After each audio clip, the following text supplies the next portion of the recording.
Well, this month, South Australia became the first Australian jurisdiction to pass a First Nations voice to Parliament. South Australia. The race-based legislation allows Indigenous people to have a say in policy making, and the government have made it clear that this is only the first step of ongoing reconciliation measures. We know what they are: treaties, sovereignty, all that sort of stuff, truth-telling.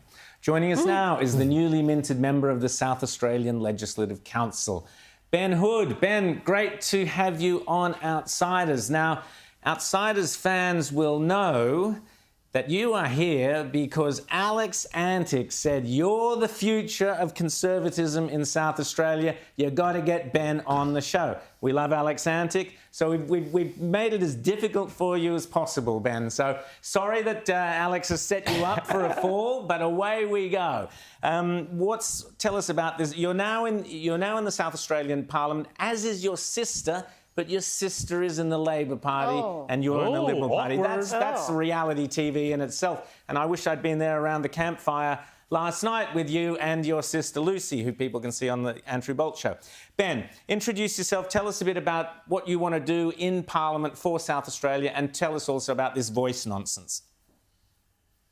Well, thank you, Rowan. It's great to be here, and happy Easter Sunday to all your viewers as well. That's right. I am the newly minted member of the Legislative Council in the South Australian Parliament. And look, my focus is going to be on the regions, on small business, on families, on aspiring young homeowners. I won't labour the point, but we lost the last state election around the dinner tables of South Australia. They are the small business owners, the healthcare workers, the aspiring young homeowners, and that's why I'm there. I'm a regional bloke. I want to be a very strong voice for the people just like me and my family. My wife's a midwife here at the Mount Gambier Hospital, and I want to champion the values that are Liberal values. They are reward for effort, individual freedom, small government, and that's why I'm here. And of course, as you said, my sister is in the Parliament. Every family has a problem child. Lucy is ours. I'm looking forward to holding the government to account and teasing my sister as much as I can while in Parliament as well. Well, Ben, you haven't become a true Conservative until you've faced the blowtorch. That is Rita Panahi. Jeez. Well, no, I'm just wondering about how you're going to rediscover those Liberal values, because we saw the South Australian Liberals, like Liberals in WA and Victoria and elsewhere, lose their way and trying to, become a sort of a softer version of Labor. How are you going to get back to giving the electorate a clear choice that this is who we are, this is what we stand for, and this is how we're different to the other mob? Well, it's a great question, Rita, and ultimately we can't be friends with everyone. We need to stand upon our shared Liberal values. We know exactly what they are. They are a reward for effort. They're equality of opportunity.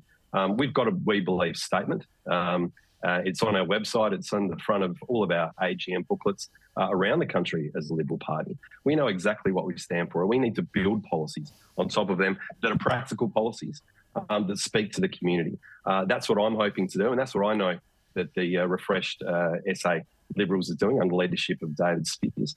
We need to go out to the community. We need to prosecute the case that we are an alternative government currently to the Labor government, that we are going to stand for people who want opportunity, who want to do what they can do off their own back. And we're going to support the individual, and we're going to make sure that we do it with as small a government as possible. James. Well, Ben, I mean, you go out there and you preach the Conservative message and you know what you believe and it's very clearly articulated. But is that difficult when there are elements in your own party? I know that 2 years ago there was an attempt to undermine, basically kick out a bunch of people who were Conservatives, who were members of churches, who signed up to the party. Does that say that this is not really a welcoming environment for Conservatives? Look, that was a difficult time, and I serve on the state executive. I have had for the last 3 years as a state vice president. I push back against that. Look, we are a political party who need members, who want members. We want people to join us, whatever stripe that those people are. And I will welcome anyone into the Liberal Party who believe in our values, who believe in the individual freedoms that we espouse, for equality of opportunity, for small government, for owning mistakes and celebrating your wins as well. That's who we are as Liberals. I'll welcome anyone to the table, and I'll certainly be doing that as I take on this new role as an MLC. But we are a membership party. We are a political party. We love members to come on board. And there's been some great work being done in that space over the last couple of years, especially by my good mate, Senator Alex Antic, and a lot of the crew are here in South Australia, bringing on people who share our values so that we have that strength to go out to the community and prosecute. And very quickly, Ben, just got 30 seconds. Tell us about the South Australia Voice and how do you intend to stop it? Well, look, Ron, I wasn't a part of the team. I came in just after that, but ultimately I would have voted against it, just like our team did as well. We should never delineate our democracy against race. Ultimately, we had the political class here in South Australia clinking their champagne glasses, having a bit of a ticker-tape parade on an extraordinary Sunday sitting of Parliament to pat themselves on the back. And yet our Indigenous people on country, I'm really worried that they're not going to be getting the outcomes they need across health, across education, and those types of things, because ultimately this is peak virtue signalling from the Labor Party. There we go. Ben Hood in South Australia there, South Australian Conservatives. That's Ben Hood. He's the hope of the side there with Alex Antic.